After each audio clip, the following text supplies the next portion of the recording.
नमस्ते अखिलेश यादव जी। ऐसे ही राजनीति करोगे? ये मोदी है, जीतोगे कैसे? अरे तुम भूल गए तुम कौन हो यारो, अखिलेश जी। हैं? अरे तुम अहीर हो और घोषियों को साथ लेके चल रहे हो। लेकिन घोषी कौन है, अहीर कौन है? सभी धनगर हैं। हिंदी की डिक्शनरी देखिए, हिंदी का शब्दकोश देखिए। और धर्म की रक्षा धनगरों ने की। और धनगर कौन होते हैं? जो चरवाहे होते हैं, जो खेती करते हैं, वो सब धनगर ही है।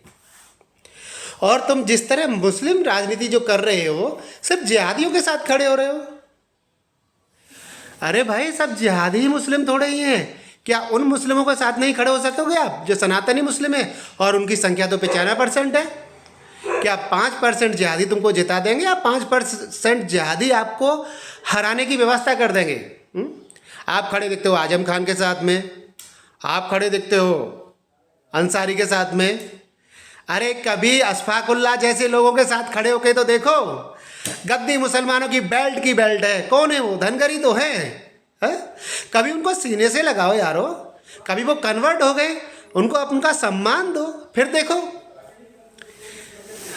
मोदी जी आ रहे हैं, अच्छी बात है। उनका पहला टर्म हो गया, दूसरा हो गया, तीसरा हो गया। लेकिन तीसरे के बाद में जो खतरा उत्पन्न होने वाला है कि एक वर्ग हावी हो जाएगा, जैसे शिवाजी महाराज ने स्थापना की और बाद में एक वर्ग हावी हो गया और उसने अंग्रेजों के पैरों में भारत को डाल दिया। वो चीज़ फिर से हो जाएगी। इसलिए अखिलेश यादव जी, जो 95% सनातनी मुस्लिम है, उन पर ध्यान दीजिए। और ये 5% जिहादी है ना, जो गजवा हिंद के सपने देखते हैं भारत में, इनसे दूर हो जाइए, लात मारिए इनको। अगर राजनीति में टिके रहना है तो हमने देखा है आपका कार्यकाल, उत्तर प्रदेश का जो आपका कार्यकाल था वो हमने देखा है। बदमाशों से आप दूर होने की कोशिश कर रहे थे, बेईमानों से आप दूर होने की कोशिश कर रहे थे। मेहनत बहुत अच्छी थी, लेकिन रास्ता अभी भी आपने सही नहीं चुना है। क्योंकि जो भी भारत को जानता है, जो भारत की आत्मा को जानता है, कभी भी इन 5% जिहादियों के साथ खड़े होने वाले को वोट नहीं करेगा। और करेगा भी तो मन को मसोड़ करके करेगा, दिल से नहीं करेगा। इसलिए अगर आपको मुस्लिम को साथ देना दो, लेकिन उन 95% सनातनी मुसलमानों का साथ दो। ये 5% जिहादियों का नहीं। ये जिहादी आपको गड्ढे में ले जाएंगे, गर्त में ले जाएंगे। अब आपकी इच्छा है। हम तो ये कह रहे हैं कि जो बेल्ट की बेल्ट, जो हमारे अहीर भाई जो मुसलमान बन गए थे, उनको लाइए ना, गले से लगाइए ना उनको। कौन मना करता है? जो गद्दी मुसलमान है, उनकी बेल्ट की बेल्ट है, उनको लाइए ना, लगाइए। और वो मुसलमान बने क्यों? अरे पाखंडियों के धोखे के कारण बने। क्योंकि धनगर कभी तलवार से नहीं हारा होगा। जिस तरह बूंदी के राजा को धोखा करके मुसलमान बनाया गया था हमारे ही लोगों ने, ऐसे ये भी बने होंगे। हाँ, तो ध्यान दीजिए अगर राजनीति में टिके रहना है तो।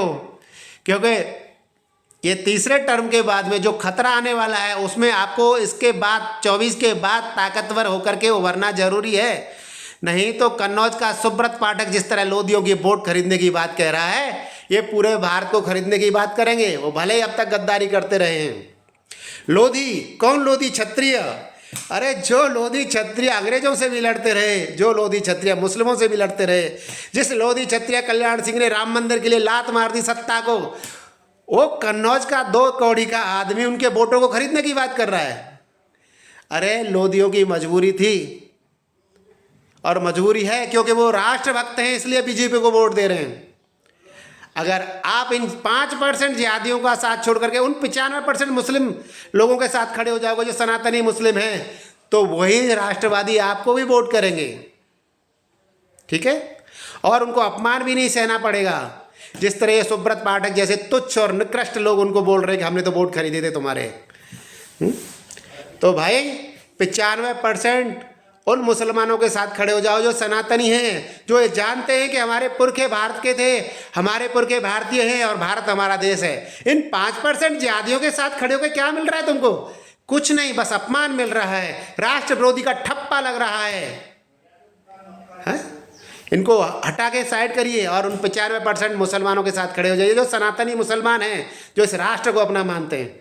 और ये जिहादी मुसलमान, ये तो अरबियों को अपना बाप मानते हैं, और ऐसे को क्या मानना। अच्छा भाइयों, नमस्ते। और अखिलेश जी, सद्बुद्धि दे ईश्वर आपको, हम ये प्रार्थना करते हैं।